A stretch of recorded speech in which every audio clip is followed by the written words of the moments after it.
Presentamos Medianoche. Medianoche.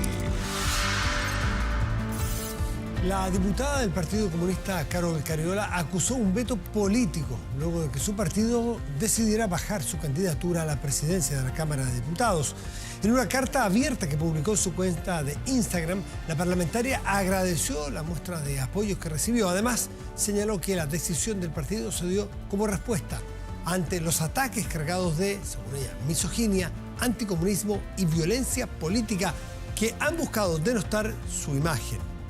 En la misiva, Cariola lamentó que la bancada demócrata y cristiana señalara que no votarán por un diputado comunista, lo que, a su juicio, dejó de manifiesto el veto al partido. La elección del nuevo timonel para la Cámara Baja se realizará el 7 de noviembre próximo. Cuando el día termina, comienza medianoche.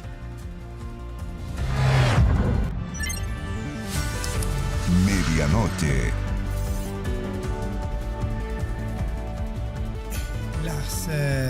Las librerías están plagadas y las bibliotecas plagadas de memorias. Estas no son memorias. Estas son historias sueltas de una persona que merece escribir memorias. No necesariamente, como dice él, porque sea Churchill o sea Franklin. No, probablemente no, pero porque le ha tocado vivir muchas cosas con lo cual uno puede entender bastante bien el último tiempo, no completo porque no es viejo, pero el último 50, 60, 70 años, incluso antes de que él naciera, entender nuestro país mejor. Este género de las memorias o este género de las historias personales ayudan mucho a entretejer por qué pasaron ciertas cosas y a entender mejor cuando sus protagonistas cuentan algunos secretos y algunas anécdotas. No son memorias, pero quiero presentar los recuerdos descabellados de Mario Weisbrot. Mario, ¿estás por ahí? Aquí estoy. De verde, siempre de verde, Mario. Así es. Verde con amarillo estoy esta vez. De veras que eres amarillo ahora, por supuesto. Mira. Verde con amarillo. Aquí están estos recuerdos descabellados que están muy entretenidos. Son historias, son sueltos. En la prensa antigua había una parte de la crónica que se llamaban los sueltos, que era como el cajón desastre donde cabían varias noticias y varias cosas. Aquí hay muchas historias tuyas, desde cabro chico hasta director de empresas públicas grandes, pasando por decisiones políticas interesantes y por decisiones y por anécdotas familiares. Como esto es un atado de sueltos, creo que tú le digas a la gente cuáles son las historias más relevantes para entender mejor nuestro país, nuestra sociedad y entretenerse leyendo un libro. Mira, bueno, gracias primero que nada por invitarme. El libro ya está en las librerías, está en Amazon para los que lo quieran ver en Kindle. Está en almaden.cl para envíos a domicilio. Es decir, está disponible ya. Mira, estos recuerdos descabellados que tienen que ver con mi carencia capilar, ¿no? Una combinación ahí de descabellado, sí, un juego de palabras, reúne las anécdotas que yo fui juntando a lo largo de mi vida bastante delirante, ¿eh? Porque cuando ya lo leí todo repasado fue una vida bastante llena de recovecos, de historias, algunas de ellas muy divertidas, que yo creo que la gente cuando las vea se va a reír, ¿no? Por lo que me pasó. Y otras que están llenas de moralejas. Y yo te diría que lo principal fueron las historias en las cuales yo aprendí alguna moraleja y esas me preocupé de marcarlas en negrita en el libro. ¿Cómo cuál? La persona apurada puede buscar en negrita las moralejas y ahí va a encontrar lo principal. ¿Y qué moralejas marcarías tú como las principales? Mira, yo tuve, en México, por ejemplo, yo tuve un jefazo. En el exilio en México. En el exilio mexicano, donde estuve 14 años, mi jefe era lo que podría llamarse el ministro de Ciencia y Tecnología. Y yo tenía 30 años, él 60, imagínate, yo tengo 74 ahora, y todos lo llamábamos el viejo de mierda, porque era de un autoritarismo, pero es que no te puedo decir lo terrible que era el viejo. De que te podía agarrar a gritoneos en su oficina y tú salir completamente humillado. Y eso nos pasó a varios, y a mí un par de veces que yo me acuerdo. Pero fue la persona que a mí me formó profesionalmente más en toda mi vida. Me enseñó a escribir, a golpes, pero me enseñó a escribir. Me enseñó que yo tenía que aprender a pintar mi raya, a decir hasta dónde se puede llegar éticamente y hasta dónde hay que pintar la raya. Ahí está la otra anécdota. Pero tal vez la más rápida de contar es una de que él me ascendió finalmente, a los 30 años, esto fue bastante delirante, a un cargo que podría ser el equivalente a ser el director de CONICYT en Chile. Ya. Brutal, a los 30 años. O sea, el fomento a la innovación, a la ciencia, el estudio.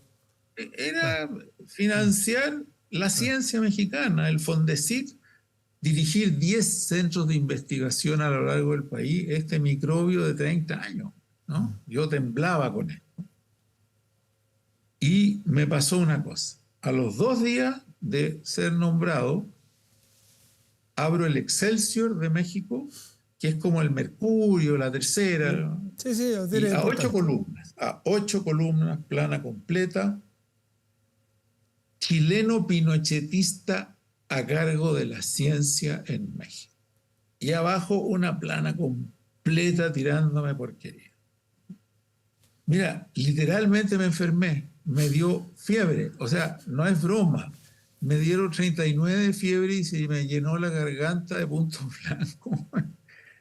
Y a las 2 horas me entra una llamada, yo en cama, con fiebre, y me dicen, te va a hablar el doctor Flores, me dice su secretaria. Y dije, hasta aquí llegó mi nombramiento.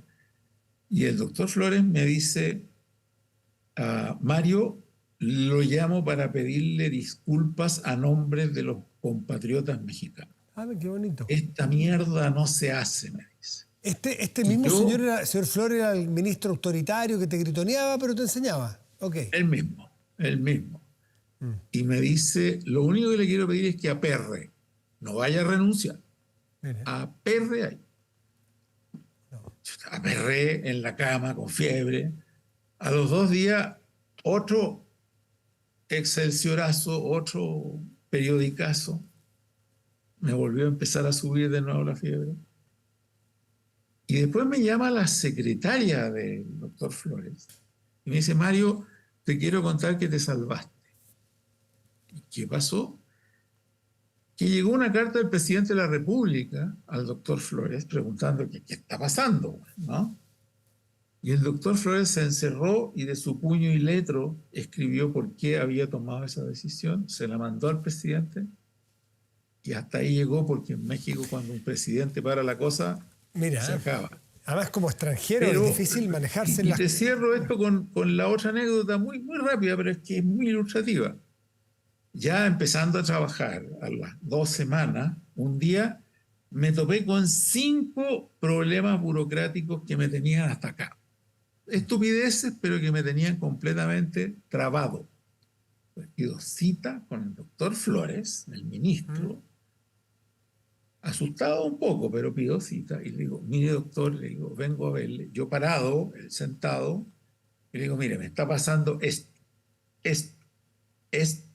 y esto. Y estoy hasta la pelota, doctor. Y me quedo callado yo, él se queda callado. Esto dura un largo rato, se podían oír volar las moscas, el silencio. Y de pronto me dice, mire Mario, me dice, un signo de la madurez es aprender a vivir con contradicciones. Y yo me quedé calladito, le dije, gracias doctor, me di vuelta y me fui. Y fue una enseñanza para toda la vida que yo se la doy a todos mis alumnos, a todos mis nietos. La enseñanza más grande que yo pueda transmitir y que me la dio él. Hay que aprender a vivir con contradicciones porque las cosas nunca son ni blancas ni negras.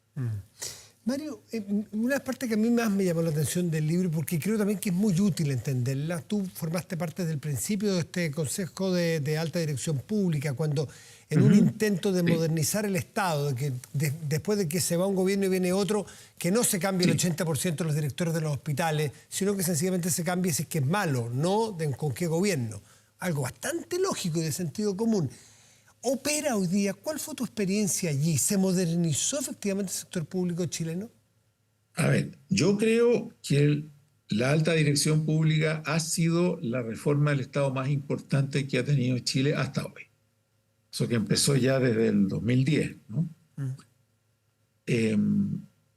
Todo el mundo critica, y yo también, el hecho de que cada vez que llega una coalición hace una racia de los primeros niveles jerárquicos, no tanto así de los segundos niveles, pero vuela el 60-70% y nombran a los... Y después hacen nuevos concursos para nombrar a sus correligionarios, ¿no? Y eso es pésimo, pero... Y ponen a sus camaradas y ponen a sus operadores políticos. La pitutocracia. Pero con todo eso, el sistema, y esto la gente no lo reconoce, no lo ha aprendido a reconocer, tiene el gran mérito de que cada cargo se define un perfil del cargo, cosa que antes no se hacía. Y tú, para poder postular, aunque seas correligionario del partido X o Z, tienes que tener un mínimo de conocimientos y de experiencia que no te lo da, ¿no es cierto? Y que antes nombraban a cualquiera. Mario, por último, porque no es mucho más tiempo, porque esto no es más que abrirle el apetito a la gente a leer todas estas historias, que hay muchas más, y naturalmente no nos da espacio para cientos de historias que están muy entretenidas, muchas de ellas.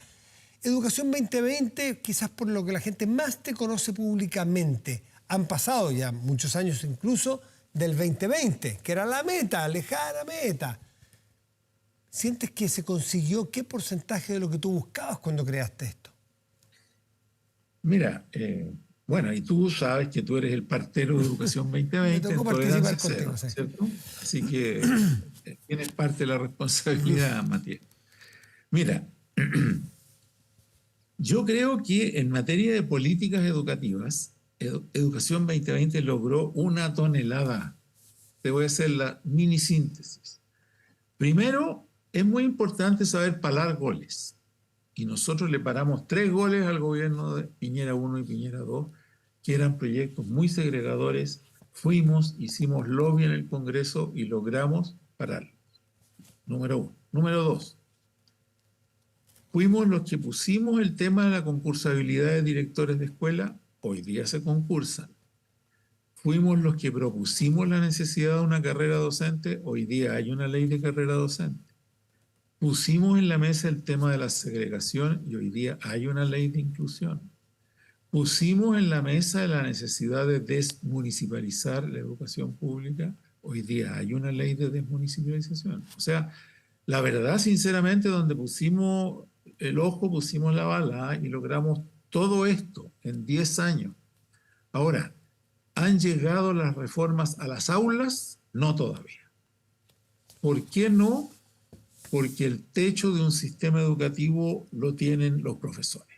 Todo el resto es fauna de acompañamiento y ahí falta mucho todavía, yo diría 10, 15 años, sin pandemia, con pandemia 20, 25, para que hayan suficientes jóvenes egresados de educación media buenos que estén tentados por entrar a estudiar pedagogía.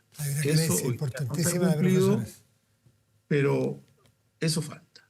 Bueno, aquí están estas historias, estos recuerdos descabellados de Mario Weissbruch desde niño, chico, desde un muchacho de una familia de clase media, ilustrada, chilena, a esta persona que ha tenido cargos en empresas públicas, director de Codelco, bueno, o sea, hay miles de historias. Tu doctorado en Wisconsin, historias familiares muy interesantes, así que te agradezco mucho que lo hayas enviado, esta mini conversación, invitar a la gente que le gusta leer. Solamente mira el niñito hermoso que era yo. Sí, hay una foto tuya. No la quise mostrar porque yo quería mantener algo de la audiencia, así que omití mostrarla. Mario Weissbruch, muy buenas noches y muchísimas gracias. Que estés bien. Chao, como siempre, gracias. Chao. Pausa y volvemos, espérenos. Estamos de vuelta y de inmediato revisamos las informaciones más destacadas de la jornada con Marco Fleming. Hola Matías, hola a todos en sus casas. Comenzamos el resumen informativo aquí en Medianoche y vamos a iniciar con la presentación de la reforma al sistema de pensiones. La creación de un seguro social que gestione la nueva cotización del 6% es lo que promete tomarse la discusión por la reforma a las pensiones en el Congreso. El proyecto presentado por el presidente Boric generó el rechazo por parte de Chile Vamos, mientras el Ejecutivo pidió apertura para llegar a acuerdos que permitan solucionar una demanda histórica. Hasta que se acabó la espera, en cadena nacional de radio y televisión, el presidente Gabriel Boric presentó los ejes de la reforma al sistema de pensiones, una demanda ciudadana de larga data y uno de los proyectos más importantes de su programa de gobierno. Pero ¿qué contempla la reforma? Se crea un administrador público autónomo encargado de afiliar, recaudar y pagar los beneficios. La arquitectura consta de 3 grandes pilares: la PGU de 250.000 pesos, la capitalización individual, o sea, el 10% de ahorro actual del trabajador, y por último, el seguro social. El 6% de cotización adicional con cargo al empleador promete ser el gran tema que marque la reforma al sistema de pensiones. El 70% será destinado y registrado en la cuenta del trabajador y el porcentaje restante irá a un fondo solidario. No será heredable, tema que promete tomarse la discusión en esta reforma al sistema de pensiones. Es un tema que genera visiones encontradas entre los trabajadores. Mientras algunos aplauden la idea de hacer solidaridad con los ahorros, otros creen que el esfuerzo individual debe ir a la cuenta del trabajador. Fantástico siempre y cuando no nos toquen lo que ya está ahorrado y que obviamente sirva a los que están más desvalidos, ningún problema. Prefiero 1000 veces que vaya a mi cuenta directamente antes que directamente a un fondo común. Estoy de acuerdo, porque en realidad eso lo va a aportar va a ser un aporte patronal que se va a sumar a lo que existe. Y va a ser en beneficio de todos. Yo creo que la ayuda la debería hacer el Estado. Si yo voy a estar trabajando, va a ser para mí. Creo que el esfuerzo es mío. Mejorar las pensiones de todos los cotizantes a futuro, pero también de los actuales jubilados, las mujeres, trabajadores con pocas cotizaciones y personas que se hayan dedicado a los cuidados domésticos, es parte del objetivo de este fondo social, según ha puntualizado el gobierno. Es un mecanismo que le ayuda a las personas a cubrir ciertas contingencias que han tenido en la vida que no pueden controlar directamente. Promete ser la madre de todas las batallas en el Congreso, ya que el Partido de la Gente, el Republicano y Chile Vamos se oponen tajantemente a la idea de distribuir solidariamente ese 6%. Nosotros insistimos, el 6% de aporte del empleador adicional debe ir a las cuentas de capitalización individual de los trabajadores chilenos. Las encuestas indican que no quieren letra chica con respecto al 6%. Ese 6% de nuevas cotizaciones tiene que ir a una cuenta individual de la persona. Postulados que son rechazados en el oficialismo, desde donde recuerdan que durante el gobierno de Sebastián Piñera, Chile Vamos ya había manifestado su disposición a destinar la mitad de esa nueva cotización a un fondo solidario. Es una propuesta que se ubica, no sé cómo decirlo, a la derecha de la propuesta del gobierno del presidente Piñera. Y la verdad es que es difícil de comprender.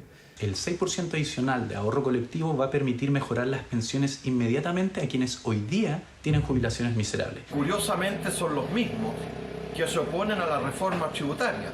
Una tensa discusión se espera en el Congreso, donde la mayoría espera no repetir experiencias pasadas cuando los gobiernos de Michelle Bachelet y Sebastián Piñera no tuvieron éxito con sus reformas al sistema de pensiones. Independiente del sistema, si esta propuesta de este gobierno, la anterior o el que sea, esa plata al final del día sale de ustedes, de quienes nos escuchan, sale de nosotros, los trabajadores, y la evidencia empírica es bastante clara en esto.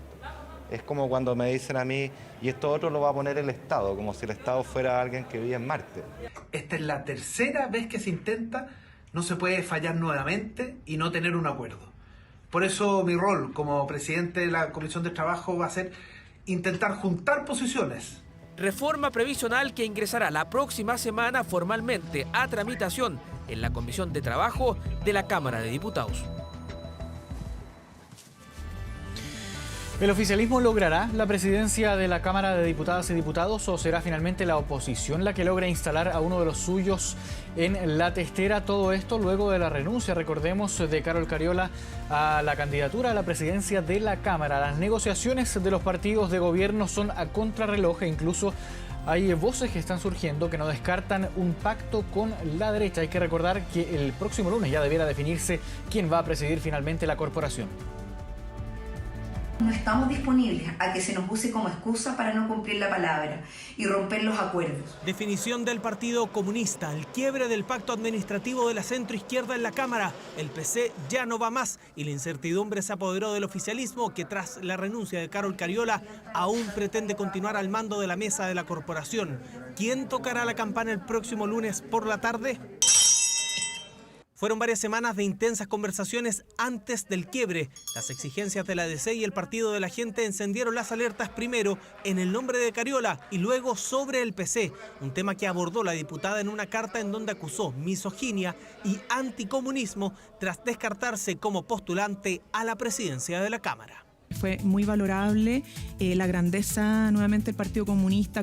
En algunos momentos decir, ok, hasta aquí llegamos en pos del entendimiento común. Espero que las fuerzas políticas logren un acuerdo para dar conducción a la Cámara en base al respeto mutuo. Llamado que es quizás el más difícil de cumplir tras los roces que surgieron desde que se firmó el acuerdo original. De allí es que surge una nueva alternativa. Veo con buenos ojos la posibilidad de que se genere un equilibrio incluso con la oposición, ¿no? Entre la centroizquierda, la centroderecha, o al menos dentro del mundo del socialismo democrático, bastante apertura a esa posibilidad. Guiño a la derecha, que ha logrado coincidencias con el Partido de la Gente y algunos descolgados en pos de liderar la Cámara. Por esto, por ahora, desestiman lograr un pacto con la izquierda. Pareciera no existir un genuino interés, sino que solamente un interés de no perder el poder ante una mayoría que ahora estamos construyendo. Reestructurar las fuerzas políticas para lograr un acuerdo que ponga a alguien que represente a las fuerzas del rechazo en la presidencia de la Cámara de Diputados. No creemos en acuerdos de última hora cuando se ven pillados. Nuestras conversaciones son y seguirán siendo con el Partido de la Gente, con desencantados del gobierno. Propuesta de un acuerdo transversal en una Cámara donde en el papel la izquierda es mayoría, sector que perdió fuerza por la indefinición de algunos partidos e independientes. Es difícil ponerse de acuerdo y yo creo que no es viable hoy día. Postura del Partido de la Gente que, según lo conversado con la derecha, podría llegar a la presidencia de la Cámara el próximo lunes con Víctor Pino, el diputado que impulsó el feriado del 16 de septiembre. Ahora le toca al presidente apoyar este proyecto de resolución porque será una felicidad para toda la nación. Acuerdo de la derecha y el PDG, más algunos descolgados que contempla a la RN Sofía Cid y al independiente René Alín con las vicepresidencias en un eventual primer periodo. Queda tiempo para revertir el escenario con un acuerdo transversal como lo propuesto por Raúl Soto. El acuerdo original está claramente desahuciado y en estos momentos no se puede descartar nada. Ni socialismo democrático, ni nosotros como Partido por la Democracia hemos estado negociando con la derecha. Nuestra mirada está puesta en asegurar la gobernanza de la Cámara en el siguiente periodo para, en colaboración con el Ejecutivo, impulsar las agendas prioritarias. Las reuniones de la centroizquierda no cesan y a contrarreloj buscan un acuerdo. Los socialistas Marcos Ilavaca y Raúl Leiva, además de los diputados de Convergencia Social Gael Yomans y Gonzalo Winter, suenan como posibles propuestas como cartas de consenso, escenario cambiante en donde la ADC vuelve a ser clave. Lo que tenemos que encontrar es una gobernabilidad permanente en la Cámara, nada está descartado. Resultado incierto a casi 4 días de la votación. El próximo lunes la Cámara de Diputadas y Diputados definirá su futuro y sus miembros determinarán si continuará liderada por una administración que mira a la izquierda o con una testera que dé un vuelco a la derecha, tal como ocurrió durante 2 años en el gobierno anterior. Y el gobierno anunció que Nicolás Eyzaguirre será el candidato para presidente del Banco Interamericano de Desarrollo. Su nombre fue presentado por el ministro de Hacienda, Mario Marcel, este jueves, quien valoró el amplio conocimiento de la región que desde el punto de vista económico tiene Eyzaguirre, quien, recordemos, lideró las carteras de Hacienda, Educación y la Secretaría General de la Presidencia durante los gobiernos de Ricardo Lagos y Michelle Bachelet. Además, en 2008 dirigió el Departamento para el Hemisferio Occidental del Fondo Monetario Internacional. Vamos a escuchar a continuación sus palabras. Creo que para Chile sería un reconocimiento a lo que ha sido una larga trayectoria de solvencia económica, que lo sitúa como un buen candidato para administrar recursos para la región en su conjunto, que con los tiempos difíciles que se vienen van a ser muy necesarios. Dejamos la política para ir a otros temas. De aquí a un mes, la Plaza Baquedano volverá a tener pasto, flores y nueva ornamentación. También será retirada la base del monumento. En Providencia confían en que no será necesario tener guardias y que primará la cultura cívica. Cuando ya pasaron más de 3 años desde que el 18 de octubre del 2019 el estallido social gatillara el ocaso de la Plaza Baquedano, el objetivo es que antes de la Navidad luzca así. El punto cero de la capital volverá a tener flores, abundante colorido y un pasto de muy bajo consumo hídrico. Feliz de que ya vuelva a la normalidad y esperemos que siga por mucho tiempo así, porque es algo que nos representa a nosotras. Estuvimos súper tirados, toda esta área de Providencia ha estado tirada bastante tiempo, entonces es importante que se haya puesto las pilas por fin. Los pasos de cebra recién fueron pintados. Tienen que poner vigilante, porque si no, una semana y después hecho pedazos otra vez. Las obras ya están en marcha, pero es recurrente el comentario de que el arreglo podría durar muy poco. La alcaldesa Matei asegura que prefiere correr el riesgo, invertir más de 30 millones de pesos y confiar en que va a primar la cultura cívica. Quiero señalar que nosotros no tenemos cómo asegurar que no la vuelvan a destruir. Nadie tiene esa posibilidad de asegurar nada. Tendríamos que tener aquí un batallón permanente de gente resguardándola que no va a ser... así que más bien estamos apelando a la cultura cívica. Va a estar linda todo el año porque escogimos plantas que florecen en distintas épocas del año. Son semillas que vienen de la 4ª región y va a ser un anillo de jardines sustentables, los cuales consumen muy poquita agua, resisten las sequías y las altas temperaturas. Volverá el pasto, las flores y la vegetación, pero se va el último vestigio del monumento al general Manuel Baquedano. Luego del retiro de la estatua y la tumba al soldado desconocido, la pintarrajeada base de piedra, conocida como plinto, también será removida. A nosotros nos parece que no tiene ningún sentido tener este plinto sin nada encima, que es objeto de vandalización y que además está muy dañado, tiene daños estructurales graves. En este caso no es llegar y demoler. El Consejo de Monumentos autorizó a que sea removida, restaurada y reubicada en un lugar que aún no se define. Un trabajo que, de acuerdo a los expertos, es engorroso e implicará al menos un mes de faenas. Y este retiro es relativamente complicado. Hay que separar el mortero de una piedra con otra, numerar las piedras, retirarlas una a una, llevarla a un depósito y taller, reparar algunas piezas, otras piezas rehacerlas. La piedra, una piedra verde cuya cantera hay que encontrar, hay que ver algunas canteras que están algunas cerradas, digamos. Entonces es un trabajo difícil de restauración.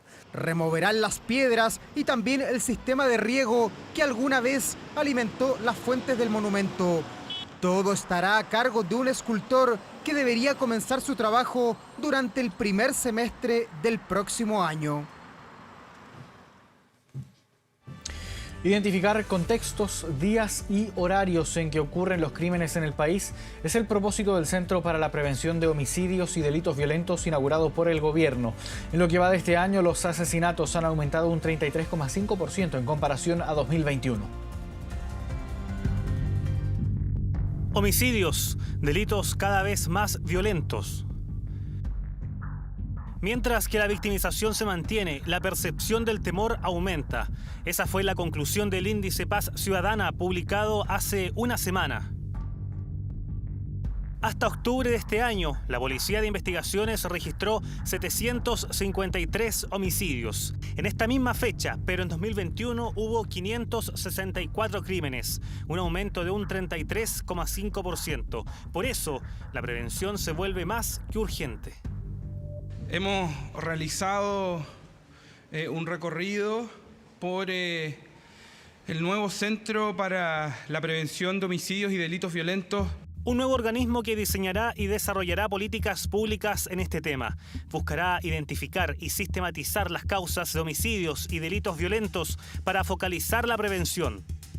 Con este Centro para la Prevención de Homicidios cumplimos el primer objetivo y el primer plan, que es que tengamos información conjunta, pero no solamente de números, sino que también de contextos, de cómo ocurren los homicidios. Todas las instituciones unificadas bajo la Subsecretaría de Prevención del Delito. Conocer cómo ocurren los homicidios, quiénes los cometen, días y horarios. Toda información clave. El centro va a permitir tener una mejor observación, va a tener mejores datos, va a tener datos que van a estar disponibles para el trabajo que realizan nuestras instituciones, particularmente Carabineros en materia de prevención y obviamente aportando en lo que el Ministerio Público también así disponga. Funcionarios de la Brigada de Homicidios, quienes van a estar entregando la información que respecto a estos hechos más violentos, ¿cierto? Y principalmente en estos casos donde hay personas fallecidas, para poder hacer una caracterización. La estandarización de datos, el diagnóstico y la sistematización de las características de los casos de homicidios serán relevantes para comprender este fenómeno en los últimos años. Todo lo recopilado será enviado al Observatorio de Homicidios, un grupo multisectorial que unificará toda la información.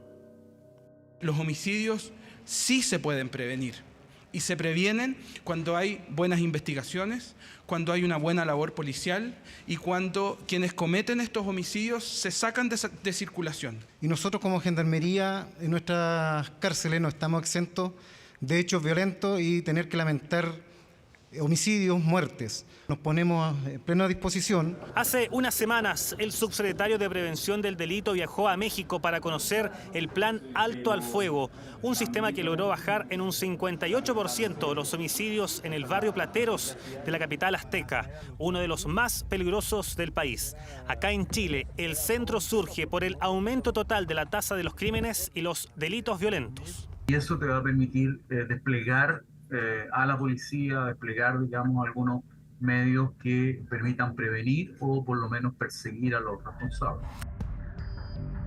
El centro desplegará en el futuro planes piloto en distintas ciudades para aplicar estrategias de intervención. Por ahora ya se encuentra operativo y entregará reportes semanales y anuales a las policías para implementar mejoras en seguridad. Nos vamos hasta la región de Valparaíso. Un centenar de pescadores artesanales bloqueó la entrada a la termoeléctrica AES Chile en Quintero, la zona de Quintero y Puchuncaví. Exigen derogar un polémico acuerdo que los inhabilita para presentar acciones legales durante 5 años contra la empresa frente a eventuales episodios de contaminación.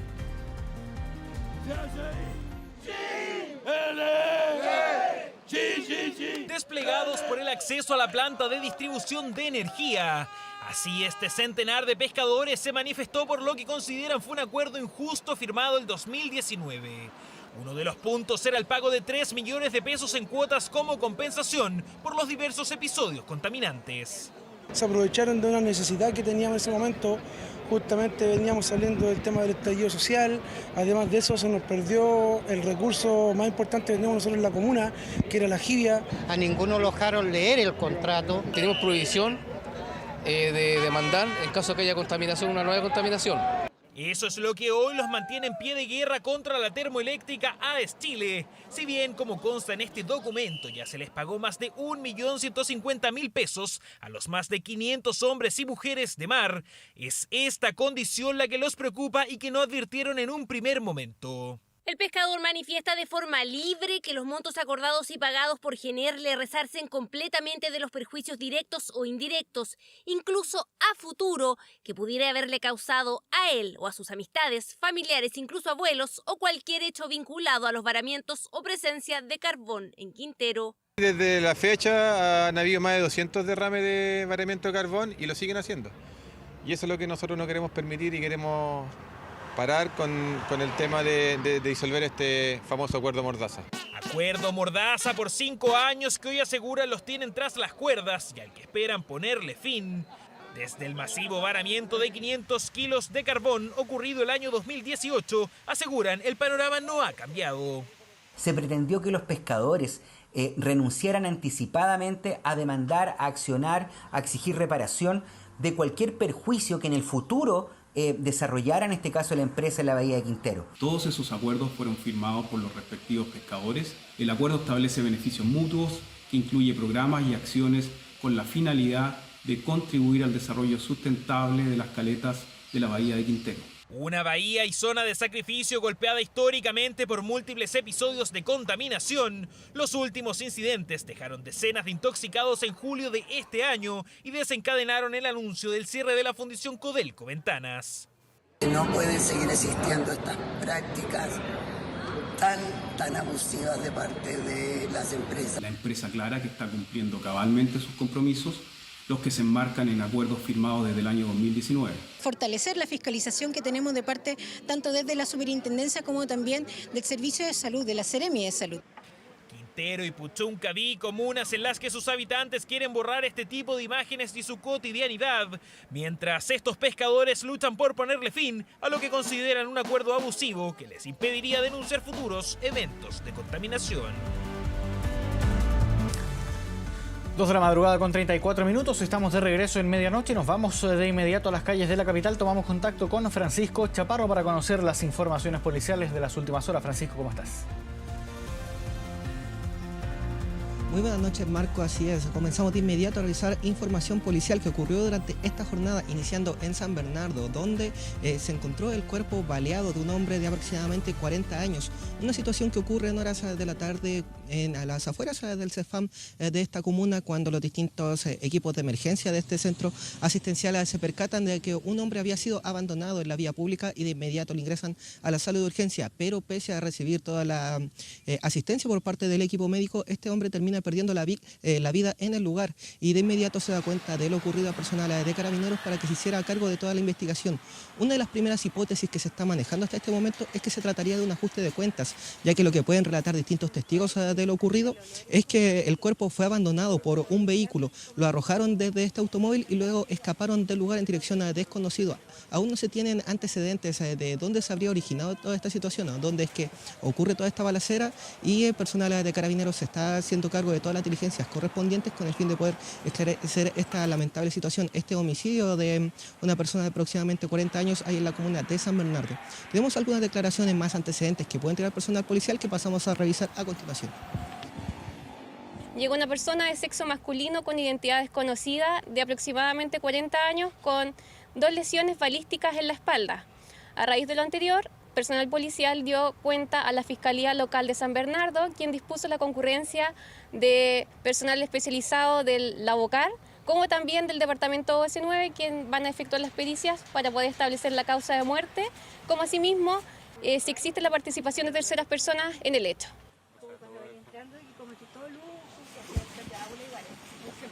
Son bastantes interrogantes las que genera este caso y la Fiscalía dispuso de los trabajos de los equipos especializados tanto del LABOCAR como el OS9 de Carabineros para que llegaran a este centro asistencial y realizar los peritajes correspondientes al cuerpo de la víctima, además de tomar declaración a todos los trabajadores que pudieran haber visto algo en el momento en el que este cuerpo fue abandonado, así como también a la revisión de cámaras de vigilancia que hayan registrado el vehículo en el cual fue abandonado este hombre, para poder así identificar este automóvil y también a sus ocupantes para ver la responsabilidad que tuvieron en este delito. Este homicidio haya ocurrido en la comuna de San Bernardo, Marco.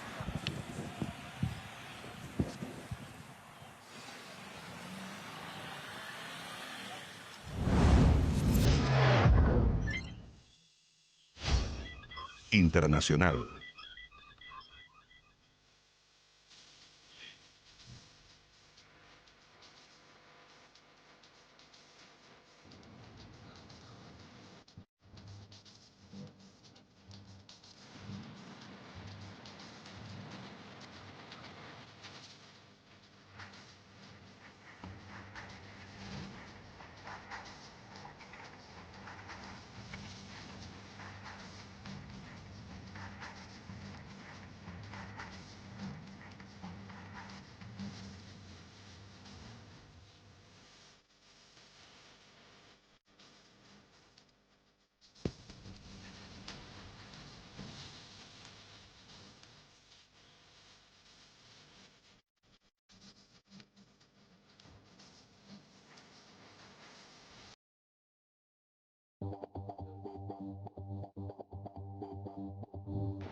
Claro, estamos revisando noticias internacionales para contarles que un nuevo informe de la ONU advierte que los glaciares de todo el mundo se perderán de forma inevitable para el año 2050 por el cambio climático. Los glaciares en un tercio de los sitios del patrimonio mundial de la ONU se derretirán dentro de 3 décadas, de acuerdo a un informe de la UNESCO. Los últimos glaciares del monte Kilimanjaro en África desaparecerán, al igual que los glaciares de los Alpes y el Parque Nacional de Yosemite en Estados Unidos.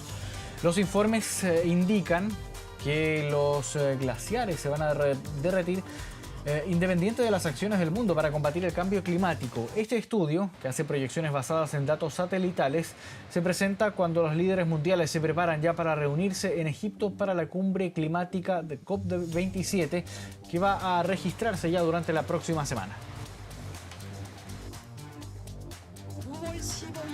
Corea del Norte disparó un misil balístico intercontinental, pero el ejército de Corea del Sur aseguró que falló en pleno vuelo. Además de este proyectil, Pyongyang disparó otros 2 misiles balísticos de corto alcance. Los más recientes lanzamientos llevaron al gobierno japonés a emitir una alerta de emergencia a los residentes de algunas regiones del norte. Este lanzamiento de un misil balístico intercontinental es el 7º de Norcorea este año y se produce en medio de temores de que pronto se pueda llegar a probar incluso un arma nuclear. Desde Seúl confirmaron durante las últimas horas que van a extender los ejercicios conjuntos con Estados Unidos ante las recientes tensiones. El régimen de Kim Jong-un asegura que estos simulacros son una amenaza, justificando el lanzamiento de misiles.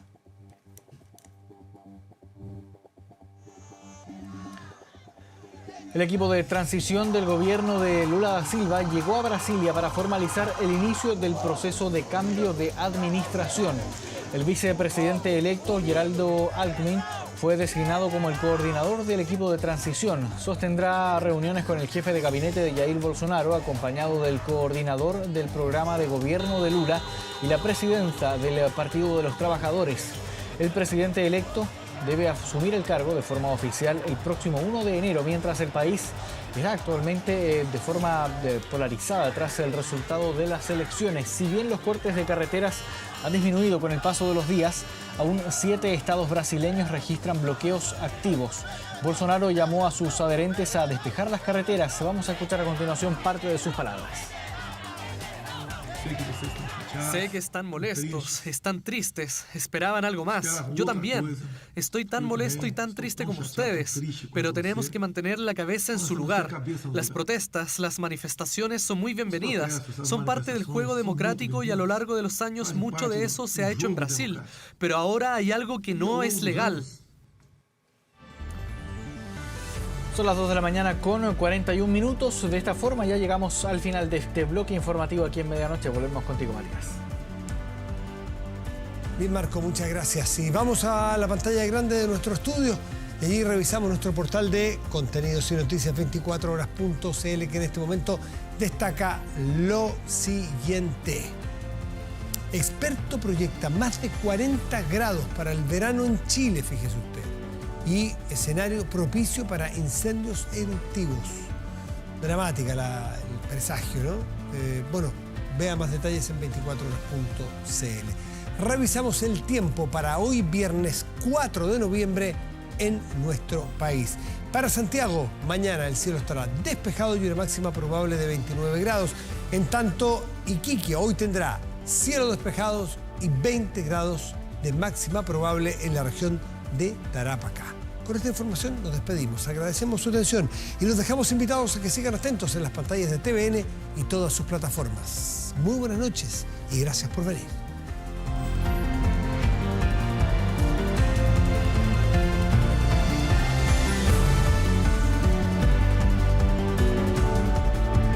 Hemos presentado Medianoche.